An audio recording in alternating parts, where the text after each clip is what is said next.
Hi ನಮಸ್ಕಾರ. ಇರುವ ವಿಡಿಯೋವನ್ನ ಒಂದ್ಸಲ ನೋಡಿ. ಈ ಘಟನೆ ನಡೆದಿರೋದು ಬಿಹಾರದಲ್ಲಿ. ಇಲ್ಲೊಬ್ಬ ನಮ್ಮ ತಂದೆ ಅಥವಾ ತಾತನ ವಯಸ್ಸಿನ ಒಬ್ರು ವ್ಯಕ್ತಿ ಏನ್ ಮಾಡ್ತಿದ್ದಾರೆ ಅಂತಂದ್ರೆ, ಟ್ರಕ್ ಮೇಲೆ ಒಬ್ಬ ಯುವತಿಯ ಪೋಸ್ಟರ್ ನ ಅಂಟಿ ಹಾಕಲಾಗಿರುತ್ತೆ. ಈ ಪೋಸ್ಟರ್ ನ ಕಂಡಂತಹ ಆ ವ್ಯಕ್ತಿ ಆ ಫೋಟೋವನ್ನ ನೆಕ್ಕಿ ನೆಕ್ಕಿ ನೆಕ್ಕಿ ತುಂಬಾ ಅಸಭ್ಯವಾಗಿ ವರ್ತನೆ ಮಾಡಿದ್ದಾನೆ. ಈ ವಿಡಿಯೋ ಸಾಮಾಜಿಕ ಜಾಲತಾಣಗಳಲ್ಲಿ ಸಿಕ್ಕಾಪಟ್ಟೆ ವೈರಲ್ ಕೂಡ ಆಗಿದೆ. ಇದೇ ರೀತಿಯ ಮತ್ತೊಂದು ಇನ್ಸಿಡೆಂಟ್ ನ ಹೇಳ್ತೀನಿ. ಇದು ಎಲ್ಲಿ ನಡೆದಿರೋದು ಅಂತ ಗೊತ್ತಿಲ್ಲ. ಸ್ವಿಮ್ಮಿಂಗ್ ಪೂಲ್ ಅಲ್ಲಿ ಕೆಲವೊಂದಷ್ಟು ಯುವಕರು ಆಟ ಆಡ್ಕೊಂಡು ಆ ಗೋಡೆ ಹತ್ರ ಒಂದು ಪೋಸ್ಟರ್ ನ ಅಂಟಿಸಲಾಗಿರುತ್ತೆ. ಆ ಪೋಸ್ಟರ್ ನ ಅಂದ್ರೆ ತಾಯಿಯ ಎದೆ ಹಾಲು ಬರುವಂತಹ ಒಂದು ಜಾಗ ಇರುವಂತಹ ಒಂದು ಪೋಸ್ಟರ್ ನ ಅಸಭ್ಯವಾಗಿ ಟಚ್ ಮಾಡಿ ತುಂಬಾ ಕೆಟ್ಟದಾಗಿ ಬಿಹೇವ್ ಮಾಡಿದ್ದಾರೆ.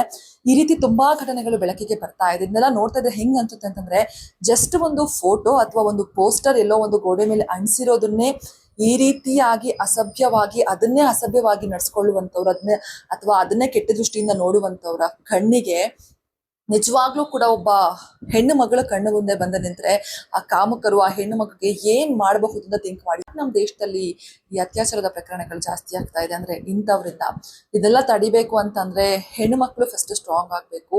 ನಾವು ಸ್ಟ್ರಾಂಗ್ ಆದಾಗ ಮಾತ್ರ ಇದನ್ನೆಲ್ಲ ತಡೆಯೋದಕ್ಕೆ ಸಾಧ್ಯ. ಸ್ಟ್ರಾಂಗ್ ಅನ್ನೋದಕ್ಕಿಂತನೂ ನಾವು ಕೈಯಲ್ಲಿ ಚಾಕು ಚೂರಿ ಗನ್ ಇಟ್ಕೊಂಡೇ ತಿರ್ಬೇಕಾಗುತ್ತೆ. ಹಾಗಿದ್ದಾಗ ಮಾತ್ರ ಇಂಥವ್ರಿಗೆ ಸರಿಯಾಗಿರೋ ಶಿಕ್ಷೆ ನೀಡೋದಕ್ಕೆ ಸಾಧ್ಯ.